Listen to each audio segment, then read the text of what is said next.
Hello, everyone, and welcome back to the Author You to Your Guide to Book Publishing podcast.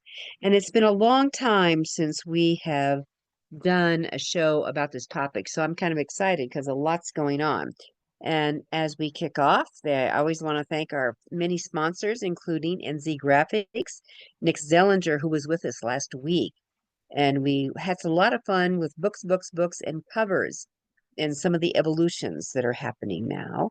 And secondly, we have Rebecca Finkel with FPGD.com graphics. They're both award winning and they do a fabulous job. And then AuthorU, membership organization, and the Book Shepherd, which is Mala. So, with that said, we are going to be talking about audiobooks today. And with me is the awesome Becky Parker Geist. Becky is the host of the Audiobook Connection podcast. And so she's president of the Bay Area Independent Publishers Association. And she is, another hat, the CEO of the Pro Audio Voices and Amplify Audiobooks, which is what we're going to be digging into today.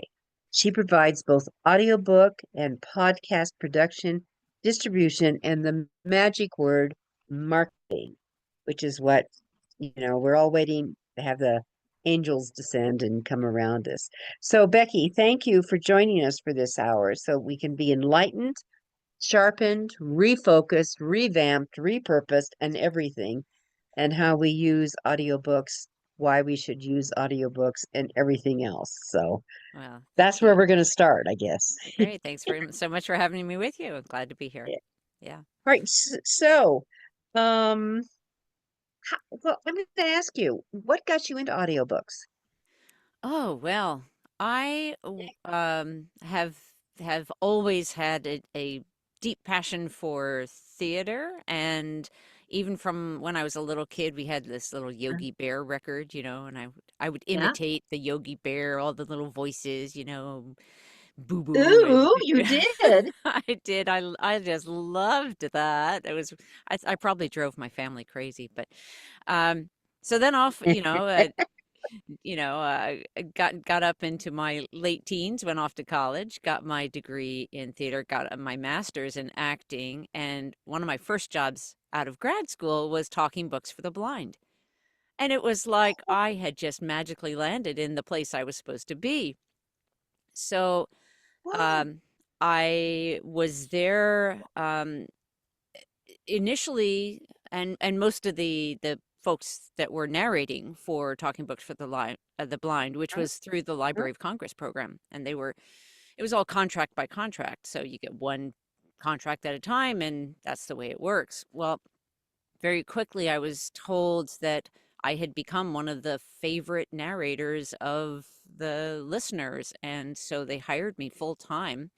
It was just me and one other gentleman who were full time with them. And that meant that I got to do lots and lots of all kinds of titles, everything from the Morse code handbook to children's books to, mystery thriller, the full gamut. And I loved it. So that's what got me How cool started. is that? It was pretty How awesome. cool is that? Yeah. Now every time I talk to you, I'm going to think of Yogi Bear. Yeah. Yeah. I used to watch Yogi Hey. Bear. Yeah, very Exactly. fun. Very fun. That Yeah. is funny. All right. So let's talk about audiobooks. They have certainly come into their own. Yes. And it's always interesting. I was in bookstores all weekend, this last weekend, at two Barnes and Nobles all day, selling a lot of books. And that I've always now, and all my swaggy Mm, stuff would be like bookmarks, everybody. right. But I always put that the books are available. What's the format? You need to all think about this. You should put it's available in print or ebook or audiobook. Let people know because I have people say to me, Becky, well, I only listen to audio, Right. Yeah. and or I only read the digital, the ebooks, Mm-hmm. or oh no, I just want the print, Yeah. and all that. Or sometimes they do a combination, but I think it's wise for we authors let people know how they can get our books. I absolutely agree with that. Yes. Because even if you may have your own assumptions as the author, but remember that each Yes. person who approaches your content in whatever way they meet that, Yeah. um, they're going to come with their own assumptions. And if they don't see that it's in the format they prefer, they may assume that then it's not and step away. But so you want to make that door, make sure that the door is open and they see that their invitation for them is right there. Yeah. Hmm. Hmm. And of course that I think what if you like I am a print book reader. I like to hold books. I like to Yeah. I like to smell the book. I like to touch the paper. Yeah. I do Yeah. all that. I know. Yeah. Yeah. Get Yeah. it.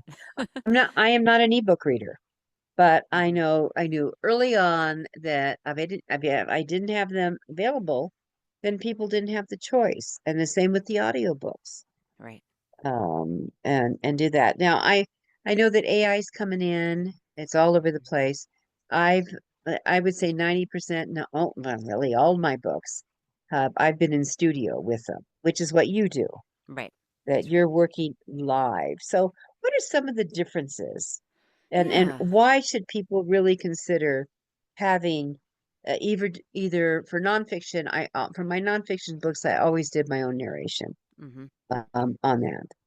But I've been a speaker for years, so I had training to kind of do that. If I didn't, I'd really consider getting some professional help. Yeah. Um, Well, so, yes, actually, being a speaker is one of the reasons, when we have mhm, authors who approach us and say, "Well, I'm thinking maybe I should narrate my own."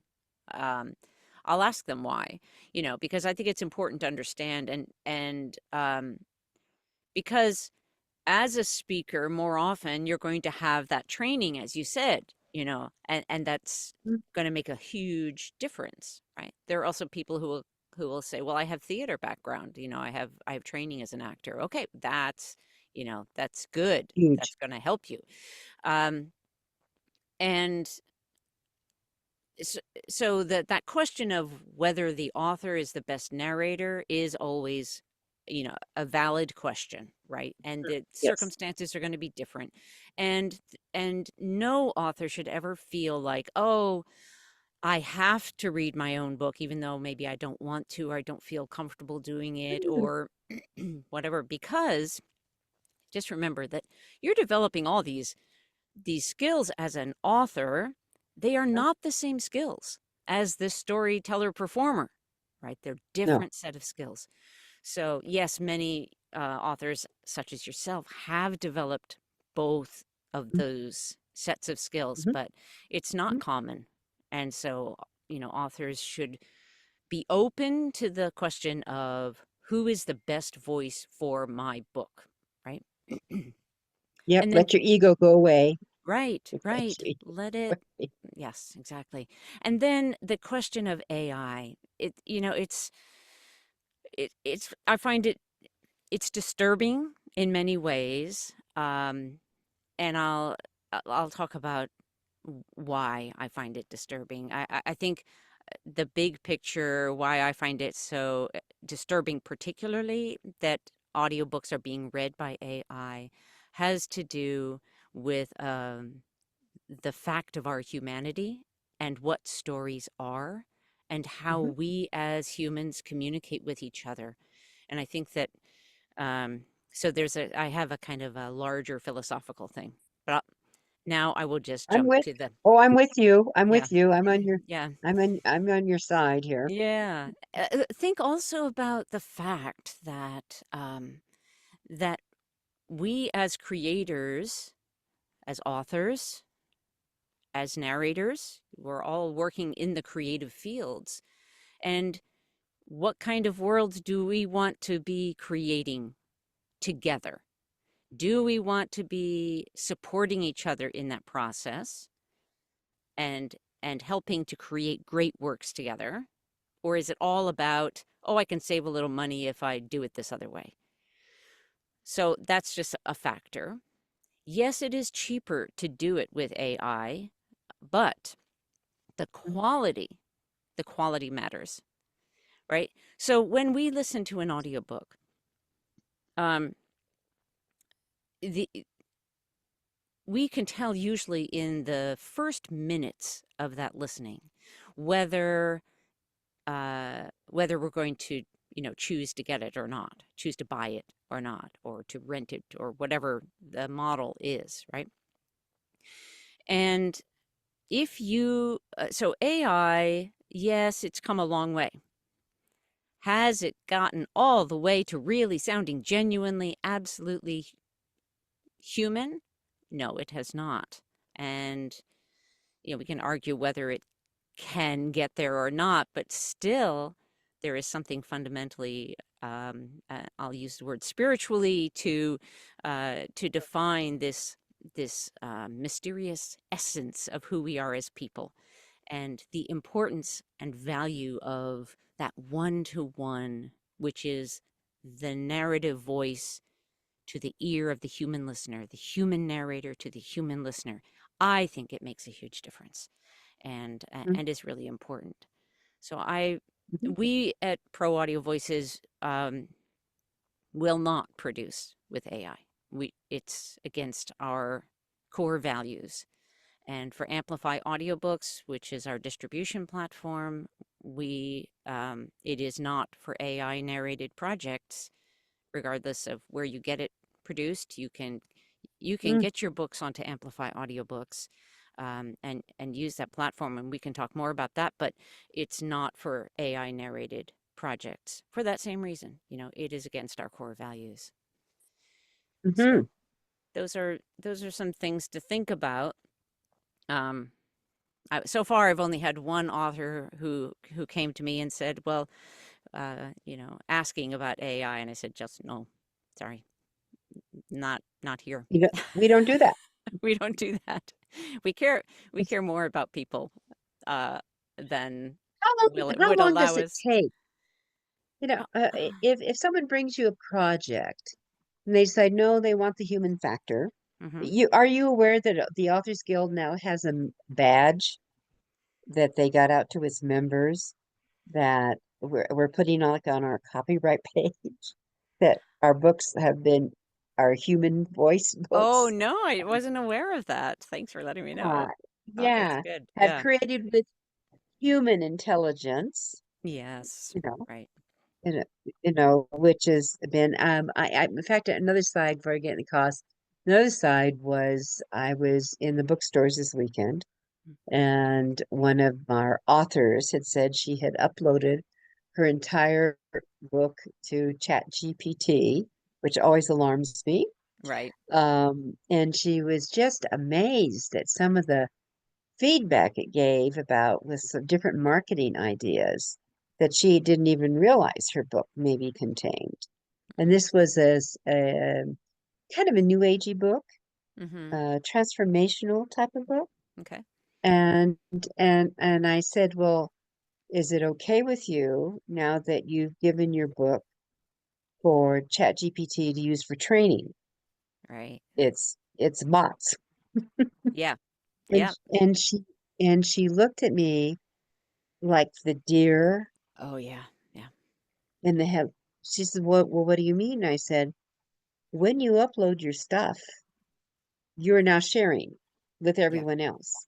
Yeah. So whatever passages you have in there, whether it's chapters or just this most amazing line you've ever come up with, is now free game for everyone else to be using. Is that okay? And it Right. wasn't. Oh, wow.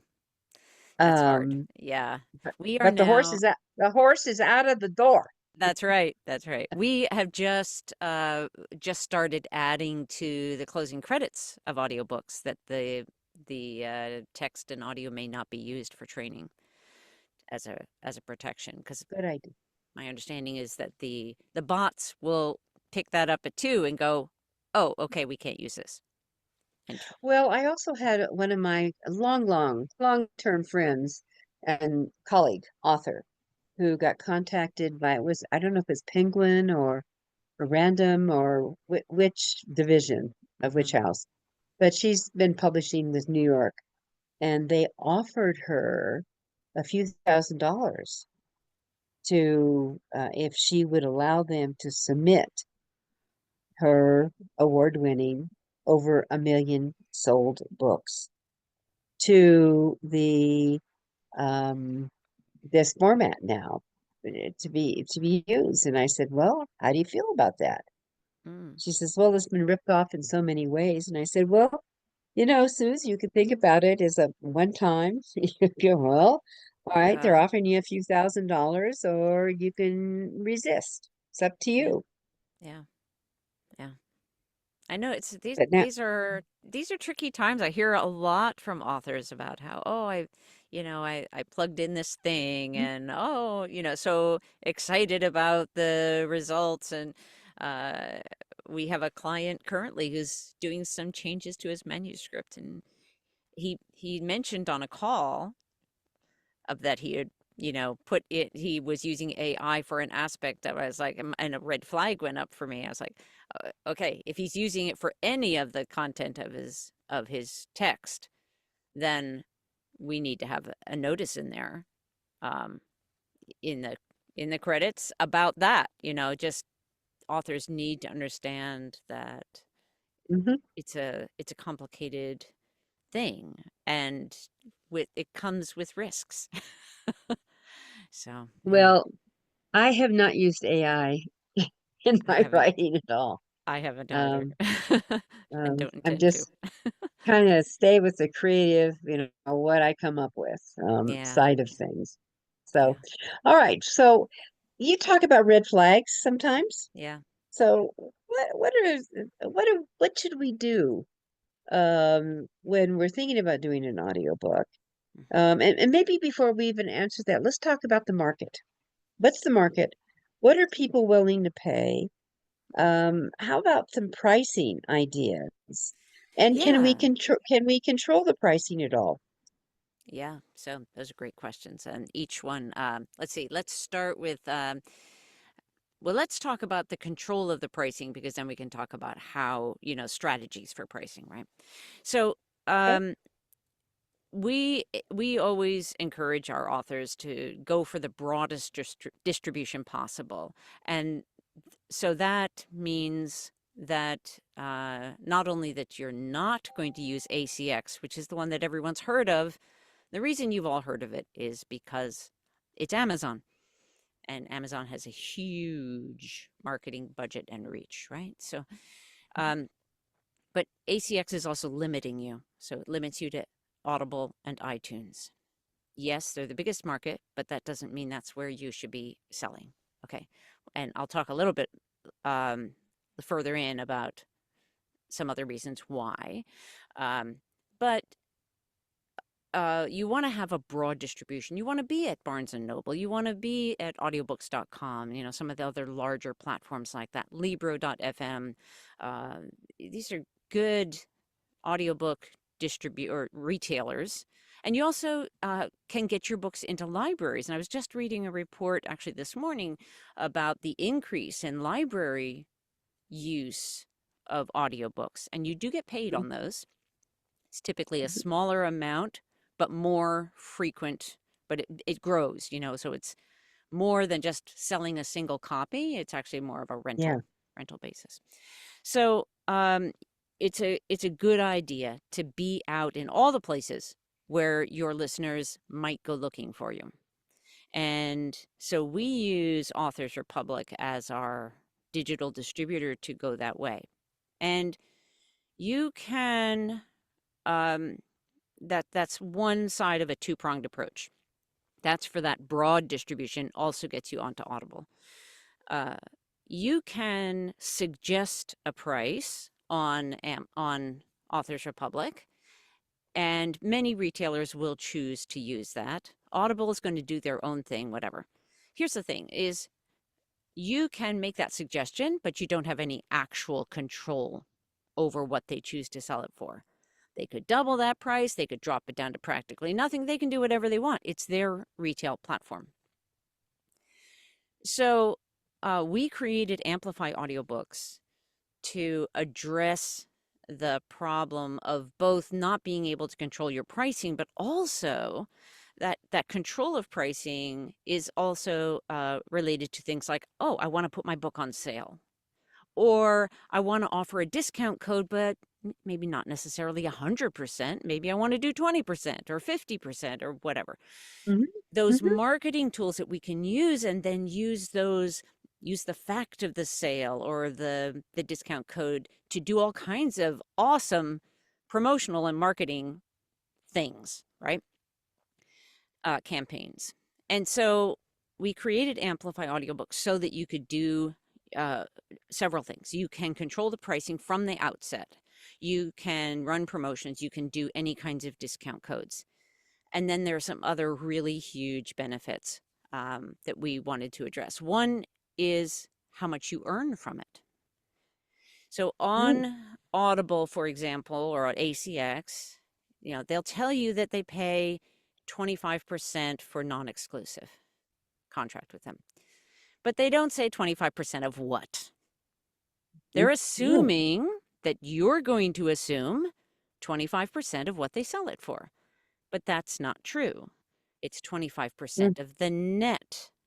So they're going to take some stuff out of there, whatever they consider their expenses. Whoa.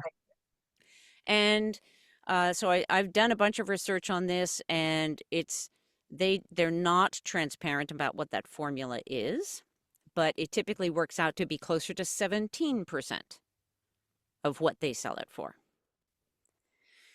On Amplify, you're going to get at a minimum of 65% of the gross amount that it sells for, and you get to decide what that amount is. If you want to put it on promotion, it's going to be 65% of whatever you sell it for, but you get to choose. So you have control. You stay in the driver's seat. And then S- the other piece of that Yeah. is you get your customer information. So you actually can reach out to your audiobook listeners. You know who bought them, and it gives you the opportunity to then build your author platform and build your community. Hmm. Well, I think one of the challenges is a lot of times people don't have any idea what their books are selling, audiobooks are selling for. Yeah, They yeah, it's there's not a label out there. yeah, This is what our cost per unit is. yeah. Why is that? Well, yeah, that's a good question. Um, I would say that so ACX does, Mhm. which is Amazon, does have a sort of guideline that they have on their website of what, if your book is, under 3 hours long, it'll typically sell for like 9.99, or I don't remember the numbers exactly, but if it's 3 to 5 hours long, if it's 5 to 7 hours, so they provide these ranges and these approximations. They don't always abide by those, just straight up, just know that. So let's get a little more into that pricing strategy situation, right? So one thing you Mhm. can do is you can go onto a place like Audible or audiobooks.com and see what they're pricing it at for their retail price. You want to also be aware, though, that the majority of audiobook listeners are subscribers to some service. And typically they're paying about $15 per credit to buy an audiobook that they can exchange for an audiobook. So $15, if you assume that that's sort of like the going rate for an audiobook, although it will tend to be lower, like for a children's book that's like 10 minutes long or something, it'll tend to be lower, right? More like $3.99, something like that. But if you know that going in, you could choose to price your audiobook. Let's say if you have it on Amplify where you have control, you could price it at slightly higher than that if that seems appropriate for the length of the book. Mhm. And then you can use the opportunity to create discounts. You can put it on sale for what's going to sell for less than on the other platforms. Or you could price it at 15 and still drop it down. And the cool thing is you're still going to earn more for every sale on Amplify because the royalty rate is so much higher than Hmm. if you sell at regular standard pricing on Audible, which pays the lowest of all the retailers. But you did say, did I not hear you say right that your Amplify does feed into Audible? No, Amplify doesn't. So we do. It doesn't. Oh, There's okay. another company, Authors Republic. We use them as a digital distributor for that broad distribution. Got it. And Okay. so it's an and because Amplify is not exclusive, never will be. Our goal Nope. is to help authors actually succeed with their audiobooks. And so, uh, we you should be everywhere, I think.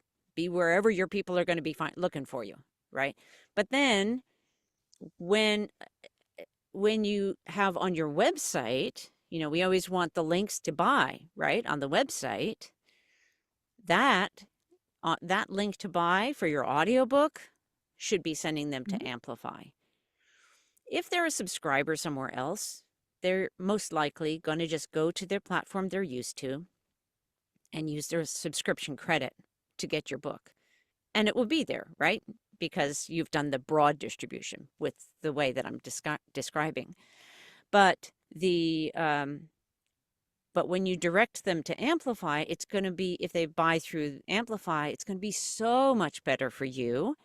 And you can also use that opportunity there, if you'd like, to educate them a little bit, with a few words about, it could be just most supportive to the author choice, Mhm.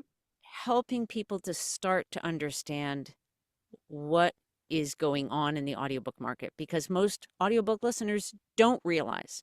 And I think if they did, many of them would make a different choice because it's not Mhm. costing, I think so. it's not, they don't have to pay more to have their purchase have a greater, more impactful, positive impactful um, uh, um, make that difference.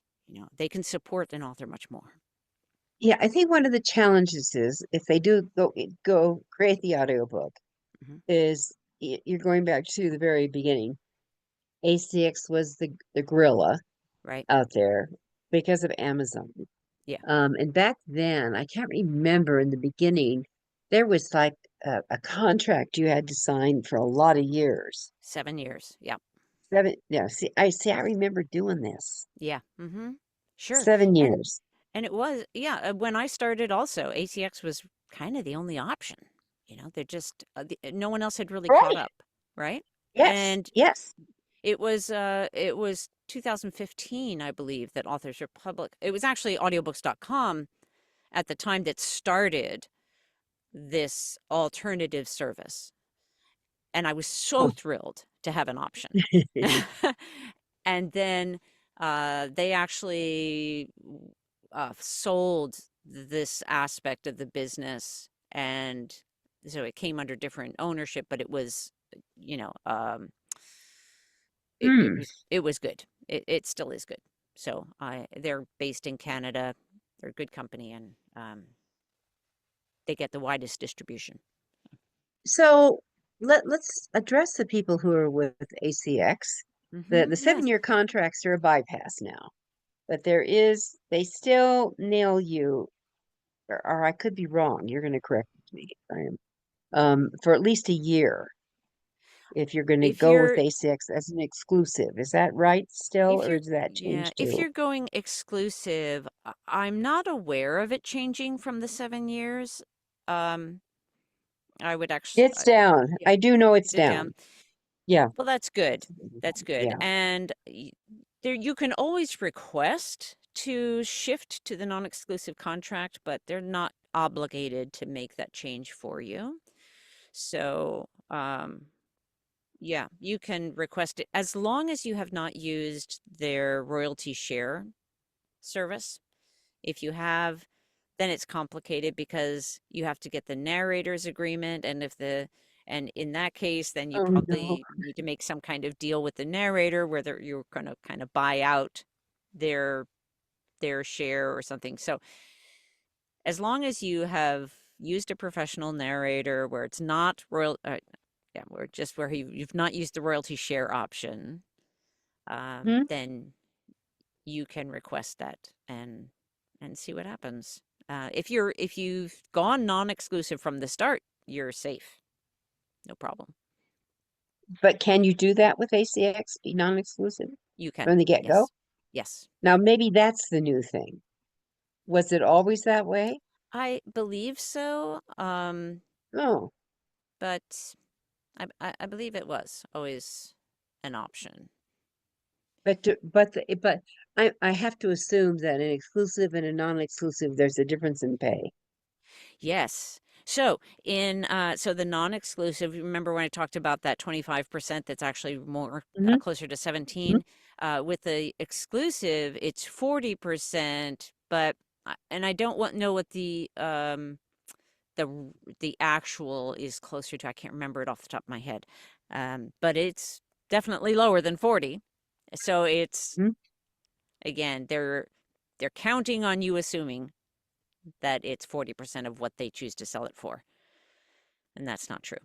So be aware of that going in, if you're and I just Well, think it's exclusives. more complicated. So the audiobooks are a lot more complicated than the ebook land and the print Absolutely. book land. Yeah, because uh, uh, like a print book, of course, is like a single physical object, right? An Hmm. ebook is a single digital object. Not so with audiobooks. Audiobooks are a complicated product. They are multiple audio files in a playlist that is set to play in a certain order, and it's packaged in with the audiobook cover. So it's not just this one digital object that you can easily Hmm. sell from your website kind of thing. And that's also part of why we created Amplify Audiobooks, because we realized for the listener to have a good experience requires an app. You have to have an app. And not Hmm. everyone can afford to, pay for a decent Create, app, create your own app, Yeah, please. so yeah. Well, Uh, all right. mm. So that is, we're talking about afford. So what does it cost to create an audiobook? And I know that there's going to be length of a book has got to be a factor of it. And Length I would think is, yeah. fiction and nonfiction might have different variables in it. Less so fiction and nonfiction, but the length and the number of narrators, those are going to be the main Mm. factors. So, Mm. Oh, um, yeah, when they're real short, they may only be a few $1,000s, and that may sound like, oh my gosh, that's a huge amount of money. You have to remember that it's yeah, it's going to depend a lot on the length and what you're doing. So, at that lower end, where let's say children's books. Okay. mhm, They're not as long, but mm, usually they're going to have, and certainly the way we produce them, they're going to have a rich soundscape. So there's a different, it's sort of like if you think about illustrations in a children's book, right? mhm. It's where we don't have Right. illustrations, but what we do have is this soundscape. So we're creating this world in audio. And then you can get into like a full cast lengthy audiobook with 30 narrators and deep rich sound effects and movie style sound effects, and you can be in the My God. 20 to $30,000 for a project like that. Oh my. And we do Well, those, and we love doing those. They're super fun, and they're increasing in popularity as well. um, but there's the bulk of audiobooks, of course, are going to land somewhere in that middle. When we're talking about books that are, right. 60 to 100,000 words, most often with us, you're going to be probably looking in the, 5,000 to 8,000 range, somewhere. And that's sort of very broad, but something like that. Now, I want to say something about this again, I just had to come back to amplify, because one of the intentions also was let's make it easier for people to actually earn a return on their investment, Right. right? Right. Because if you're, you know, if you're not going to do anything, if you're not going to market your audiobook at all, yeah, yeah, you should probably have it, but come on. Marketing is so important if we're going to actually be authors that are going to have an impact in the world, right? If we want our content out there, we want people to find it, we need to help them find it. So, having the tools to market your audiobook that Mhm. Amplify provides, and then also um, having the royalty amount that is going to support you in that process of earning back your return, getting your return on your investment. So important. So, So are you, well, to add the sound effects and the soundscapes and all those things, they really need to be working with someone like you to do that versus yeah, just a direct read, right, you know, right. from chapter It's, 1 to chapter 14 or something yeah, like yeah, that. yeah. Now, That would be minimal. yeah, most often, um, so the times when we're talking with authors that about doing full cast projects, it's usually because their books are like very dialogue heavy. They're really dialogue driven, and many times they're written from point of view. They have point of view chapters, so different characters. You move from one chapter to the next. The point of view has changed, and now we have a different narrator reading the character, that Mm-hmm. character reading the dialogue or reading the narrative as well. So we're often dealing with those kinds of the projects. Many times they're like sci-fi fantasy, but also many just general fiction. When we're talking about nonfiction, we actually, for the first time, are doing a nonfiction book as a full cast project, but Oh. we're incorporating this sort of fun characters, like these fictional characters within, as a way of helping to um, bring that health advice in a more fun way. So it's kind of a fiction nonfiction mix, which I think is going to be quite fun. But typically, A fiction, nonfiction character. And now yeah, is yeah, evolved. it's kind of wild. Yeah. Something we, yeah, really different. But typically, nonfiction is going to be most often single narrator. Although we have, Mm-hmm. even with nonfiction, we've had projects where, for example, uh, we have maybe testimonials about, from customers about working with the author, or sharing their stories in a more narrative kind of way, and many books will have that kind of s- you know they're like real life stories, but they're still told from a different Different, perspective. and a different voice, and a Right. different voice. Right, exactly. So, And so we okay. can sometimes we'll have multiple voices doing that kind of thing. Or we did several books for Parkinson's Foundation where where they did have little, shorter segments and quotes, and we wanted to have that sense of, this is not just for one kind of person.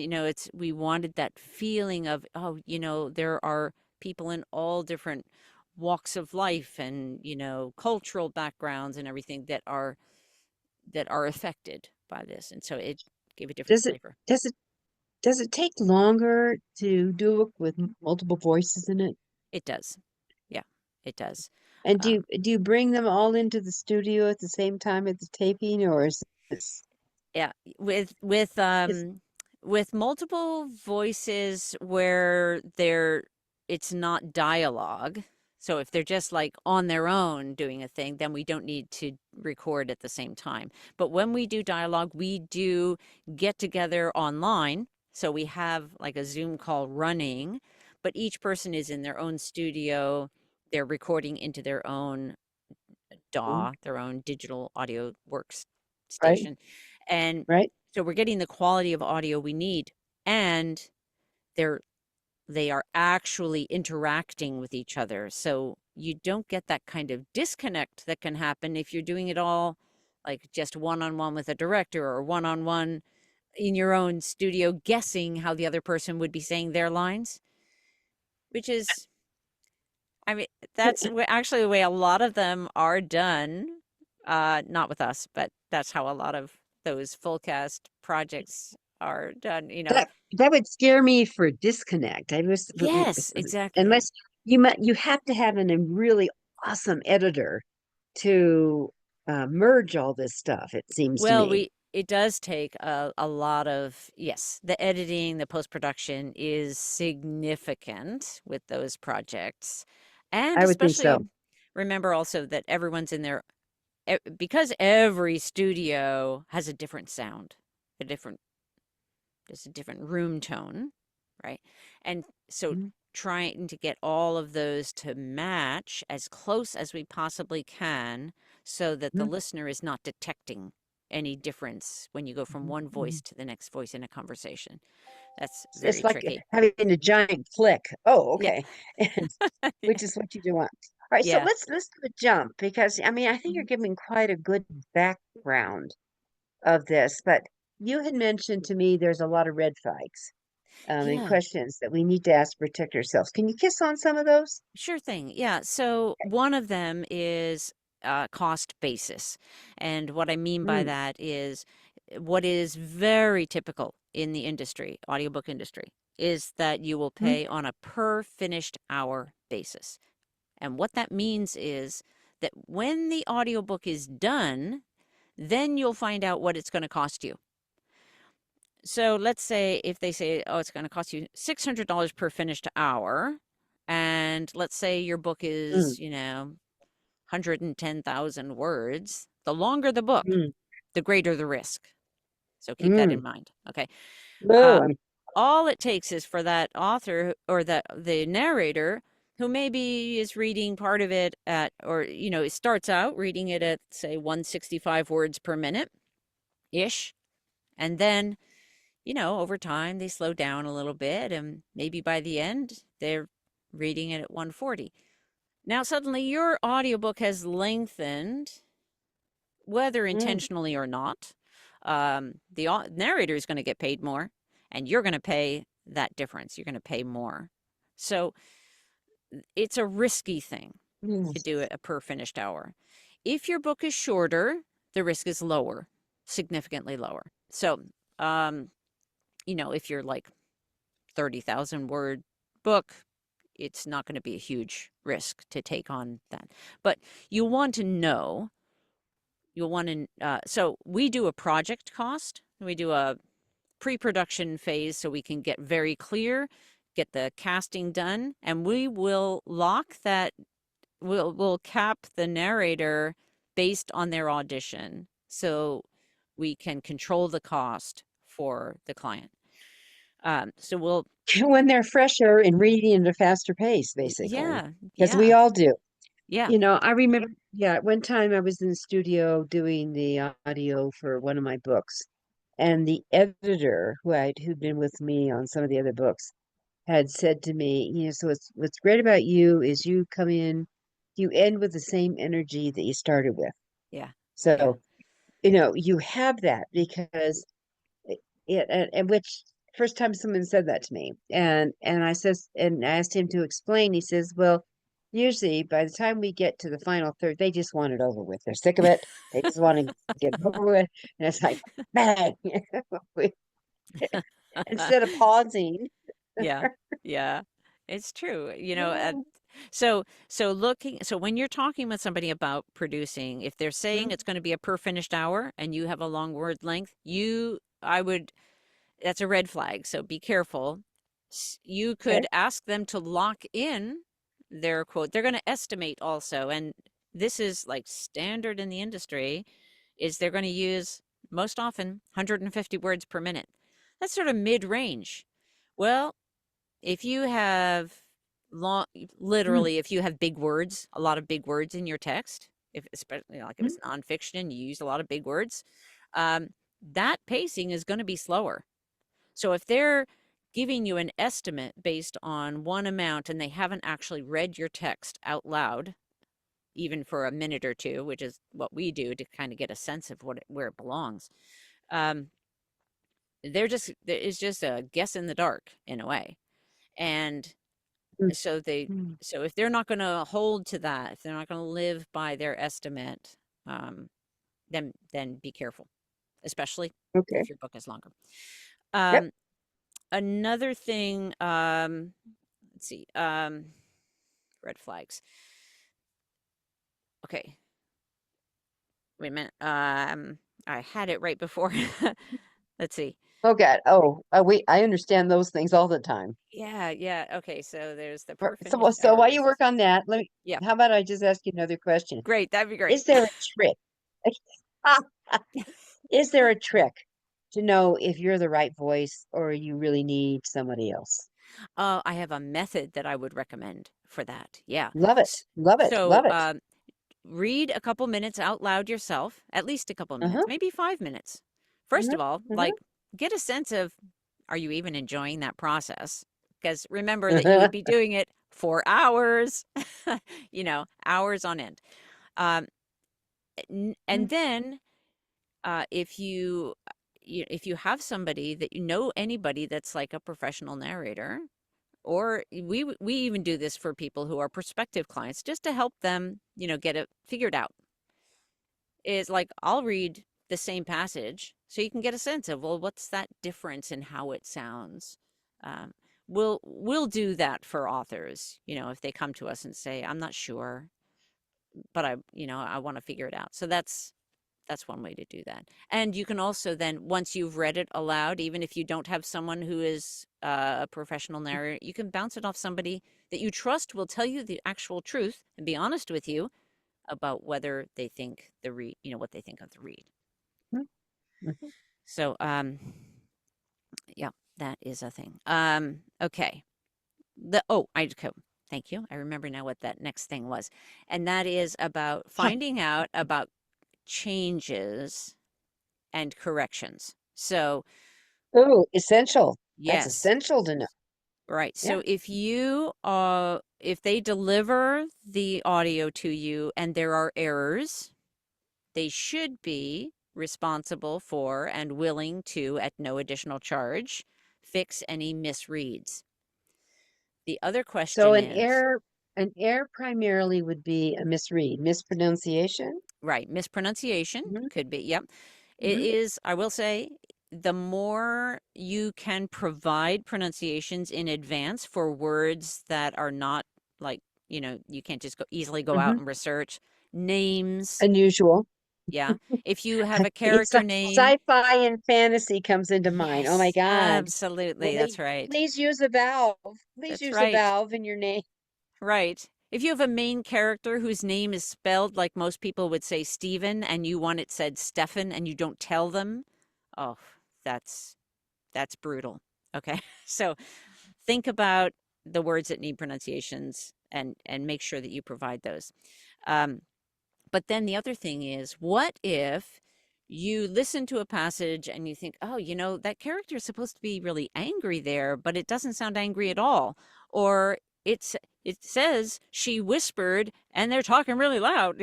So those are Yeah. the kinds of things that you should ask. If that kind of thing comes up, what's going to happen? Am I going to get those? Are you going to charge me to do those kinds of changes? And so many audiobook producers won't even consider making those changes because if the words are right, that's good enough for them. It shouldn't be good enough for you because you want it to be the best audiobook that it can be. And if it's inappropriate, now they might relent, but you want to ask those questions about changes that you may request. You might Right. also, yeah, And whose side of the table do they belong on? yeah, Responsibility. yeah, Yeah. yeah. Now, you may have a passage where when you hear it out loud, you think, oh, dang, I should have written that a little bit differently. I wish I had Oh, written the text this way, right? ask. Oh, Becky, I've been in a studio reading my own book thinking, what did you Yeah, it happens. It happens. Um, write? but you'll want to ask, like, what happens in that case? Will I be allowed to have that changed? Um, Many producers will just say no. Uh, Let it we go. we would say yes, we can change it, but it will cost something because we've already recorded Mhm, it and edited it. And mhm, we care about our team and being fair, providing fair compensation to them as everyone else mhm. should be, you know. So, When you have an author in the studio or you're doing it remotely or there's different ways. I used to just go into a studio. yeah. Um, when you have that going on, I know that they literally were doing live editing at that time. They would Mm, say, "Stop, you need to yeah, go back and reread starting here." right. And That's what we so we call, were cleaning. yeah. Yeah. That's what we call punch and roll, and that is the Ooh. the best way to go. Um, so yeah, if you are the author narrator and you're in the studio, excuse me, or even if you've been trained, as I will work with authors who want to record in their own home studio and get them set up with that and get them started. Yeah. Um, and then we'll also teach them how to do that punch and roll thing. So you back up a little bit and you come in and you pick up where you left off. And then you're still going to have that editing phase after, where any little noises are going to be cleaned up and pauses may be adjusted and things like that, but you have a single take of each part of the book. Oh my gosh, Becky, this our hour is going so fast. Oh, I just wow. got my 2-minute warning. So let's let's go into there. Is there any way you had a statement you said that proper production can increase your earnings, and I would suggest if there's proper production, I'll add on to that, could Yeah. maybe decrease your expenses if you're prepped and ready to go. I'm Yes, looking at it both those can. ways. Yes, Yeah. proper pre-production makes a huge difference. It will identify places where you can, for example, invite people to your website, because that is going to be good for you so they can find out what else you've got going on. And it's also good for Mm, your listeners, because if they're staying connected and engaged with you, they're going to get more benefit themselves. Yes, it can also, mm, if you're not going in prepared, you can end up with things like, let's say you've decided, well, you don't need to read the acknowledgments, that's fine. And I'm going to mm, skip this little piece here. But mm. if it's not clear to the narrator, they might read it and they're going to expect to be paid for that, even though, you had decided. So proper pre-production gets everything set up, and it identifies opportunities such as for bonus material. If you know in Mm, advance, oh, I want to have a mm. sneak preview to my other book, you can have the narrator do that as a part of the project. If you think of it later, Whoa. you have to have them come back, that's going to cost you more, right? So there are Hmm. ways to both increase your revenue and, leverage your audiobook, and then also to save money as a part of doing proper, what I consider Well, proper full pre-production. okay, so that leads to my last question. Okay. Besides, because I need to say to everyone how you can find Becky Yes. and what she does. So she's on Facebook and Instagram, Linkgram. But if you remember Pro Audio Voices is going to lead you into them. On LinkedIn, you use her whole name, Becky Parker Geist, and that's Geist. Yes. So Becky, I think you can get right, and Parker you can get right, but Yeah. Geist is That's right. what you need to go. A last question really is it's the marketing bugaboo. What can you give us in a minute? Kind of a this is what you need to do. Use the assets that you've created with your audiobook. So, um, in other words, you have this huge audio asset. Mhm. All these audio files. y- Get clips from the audiobook that are, and you can identify them in advance. as like little key points that or key scenes that are going to entice your reader. You think, oh, if they could just get to this point in the book, right? Or if they just got Mhm. this tip, they would get benefit from that, or they would be like, then they'd want to get the whole thing.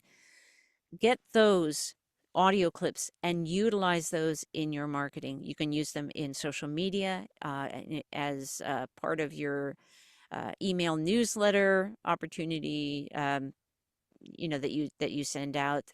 There are lots of ways you can connect them with visuals, like your book cover, to create videos.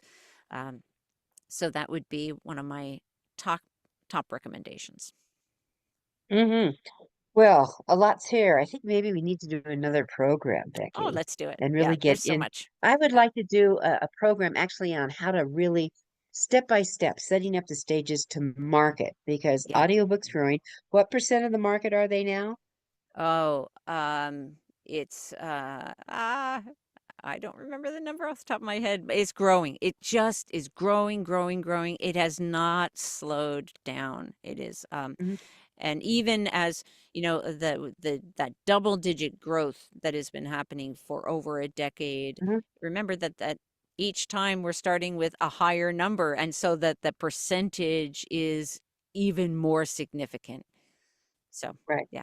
But basically, audiobooks, I had said a few years ago that by the year 2023, I felt that audiobooks would be on par with sales with ebooks. How close did I get? I don't think that we're there yet, because I did look at those Close, numbers though. not that long ago. I just not remember, and I don't want to misquote. So, but they're not there Yeah, yet. But we're creeping up, and they're so popular. So the more people that they're important. they are, They're yeah, important. This is in the last year. This is the time I've heard, my ears have heard very clearly I only read audiobooks. I hmm, only listen to audiobooks. yeah, So yeah, if you're not doing audiobooks, I'm telling all of you, you're missing the boat. You need yeah, to add it to your toolkit yep, for your listener. Remember, all these platforms are just like going in a restaurant. Do you always order just one item or do you switch around? Do you yeah, want to have a variety and option? And that's what we have to offer to our readers, options with that. yep, yep, Becky, guys, thank yes, you so much. You can find Becky and her team and what they do at proaudiovoices.com. That's where I yes. would probably start. Yes, And we're happy to yeah, schedule a call. You can, we'll yeah. talk with you about your project and answer any questions that you may have about it. So, yeah. I think it's ideal to do that and do that. So Becky, thank you so much for being with us. Thank you. It's been a delight. And thank you. And everyone, we'll see you next week with more informative information to make your author success rise above the clouds, literally. So you won't get lost in the 2 million books that are published every year now. With that, see you then.